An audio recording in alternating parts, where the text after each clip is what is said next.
Very pleased to have on the Murphy Show hotline an absolute Tennessee treasure. She is Riley Gaines. She is a wonderful swimmer, and she's a political advocate and activist. And now, easy for me to say. And she joins us on the hotline to talk about the big week that was last week in terms of women's athletics and the ability for women to compete fairly and to compete at the highest levels without interference from the men folk. Hey, Riley, how are you?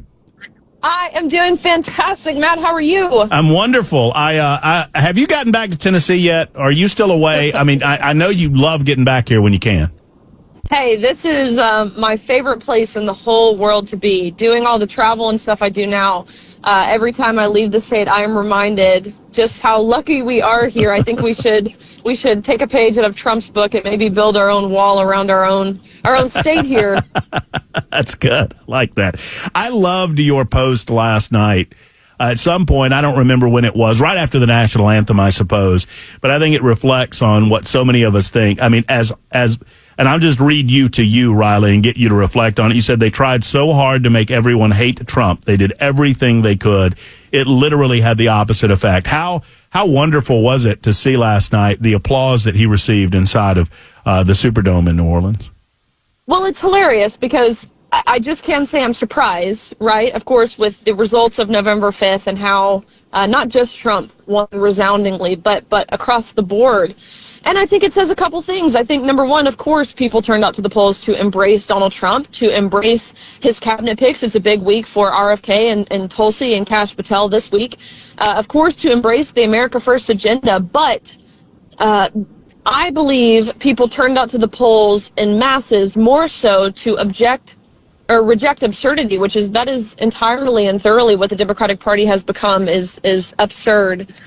So I can't say I'm surprised. I will say I was a bit shocked to see the boos Taylor Swift got, but I was not surprised to see the applause that Trump got at a football game. What do they think? Football fans are Kamala Harris voters? Well, I think, the Taylor stuff, I love it because she did get booed, obviously. But here's the deal. Philadelphia Eagles fans, they're going to boo. They booed Santa Claus. They'll boo Taylor Swift. That's right. I mean, right. So they're going to boo anybody that they think is against them, which I think is hilarious. But no, it was a good evening. And what a great week last week. I mean, I know that I can speak. I'm relatively new in Tennessee, only 3 years now, but I know that I speak for the entire state. We are so proud of you and the work that you have done. I don't know that you could have possibly imagined that your life would take the turns that they have made, but for you to not only stand behind the president as he signed an executive order protecting female sports, but also to call you out by name as one of the champions of this effort. Congratulations, Riley. Well, thank you. It's a collective win. It is not just me. There's women who fought long before, long harder, a lot longer than I have. So it's definitely a vindicating feeling. It is wild to me that the sitting president of the United States, has to take time out of his day, his busy schedule. He has to take executive action in saying that men cannot compete with women. I mean, imagine our founding fathers. Like, if they saw this headline, they wouldn't even be able to piece it together. Like, what are you talking about? What does this mean? So, nonetheless, it's a big win for women, a big win for common sense, really a big win for humanity. But I can't believe we have reached a point, we have decayed so much as a society that it's necessary to do this. Walk us through, for most of us that will never have the opportunity to stand in the East Room with the President of the United States of America. What is that? I mean, I just want to peek behind the curtain. What is that day like? I mean, how early do you have to get there? How long are you there? I mean, what is that world like? So it was pretty amazing because we earlier in the day we had a lot of Hill activity, things going on. Your listeners may not know, but of course, with an executive order, it doesn't mean it's actually codified into law for forever. So the House has passed H.R. 28, which is the Protection of Women and Girls in Sports Act, but the Senate has not yet heard it. So there's a big pressure campaign really right now. I think that's the best way to put it, to encourage Senate Majority Leader Senator Thune to hear this bill on the floor. Last year, because of Senator Schumer, they were able to get out of this. Both Democrats and, of course, Republicans did not have the chance in the Senate to vote on this. We want these people on the record. Whether it passes or not, put these people on the record. Do they stand with women or do they not? It's really that simple. So we were on the Hill. We went over to the White House about maybe 1 o'clock. The event happened at, I think, 2-ish, and so it was pretty amazing, of course, as you can imagine. There's lots of Secret Service and security you have to get through. But it was so amazing to see, of course, all the women, but more specifically, all of the young girls who were there, who were truly so joyous and excited and knowing that there's a future for them and a future in athletics and a future beyond athletics because of President Trump and his actions. So that visual, I think, with him signing the executive order and all those little girls around them in their uniforms, they've got their big bows in their hair that they wear on the soccer field. I believe that is one of the most iconic images and visuals that will come out of his presidency, and that's saying a lot considering this man has a mugshot. It feels like almost the completion of an arc that started when you competed against, I guess, Leah Thomas, formerly Will Thomas, in NCAA swimming. I mean, how long ago was that, Riley? Do you remember? Yeah, that was in March of 2022. So Holy we're coming moly. up on 3 years now, which is wild to me. Number one, I cannot believe I've been graduated from college that long. I refuse to believe I'm that old. I'm like expiring. Just wait. It gets better. Wait till you get really old in your 30s, Riley. Oh, please. I'm like feeling like Mitch McConnell or Nancy Pelosi in a wheelchair at this point. No, it's it's about 3 years we've been fighting this fight, and for 3 years almost, not only were we as women ignored, we didn't have a seat at the table with the previous administration. The previous administration actively worked against us as women. They required these men in our sports, in our spaces, like our locker rooms, and if we even dared to question it, if we even dared to speak up as women, as female athletes, the ones who were actually being violated in these scenarios, then we were reprimanded. We were punished. I could spend the next 2 hours telling you all the different ways they effectively silenced us. And so to now have a voice, in a very loud voice at that, knowing that we are the majority, it just feels good. It feels every day since November 5th, but really since January 20th, when we started to see these wins really coming through day by day. I've just been living in this state of gratitude. I just feel so grateful for God's mercy that we certainly do not deserve. Riley Gaines joining us, talking about the victory last week, an executive order signed by the president. Still much to accomplish, as you mentioned, with the codification of this executive order to make sure that another administration cannot reverse it.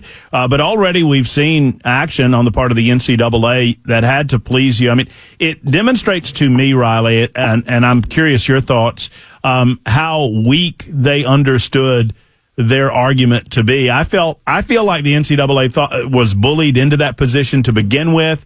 It was weak to begin with, and all it took was a little nudge to push them in the right direction.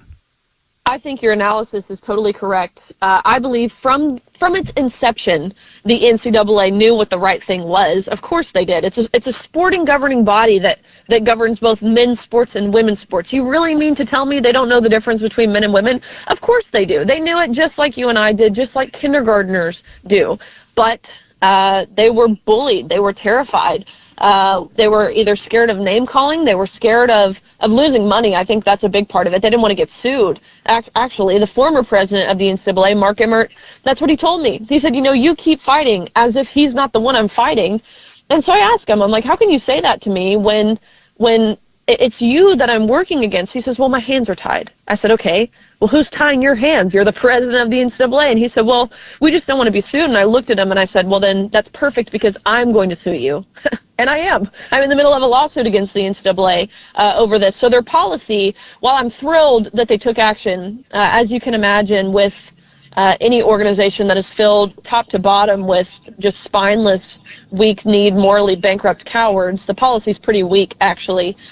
So we're hoping that there's more action taken, more pressure put on the NCAA to make a better policy. They don't define words.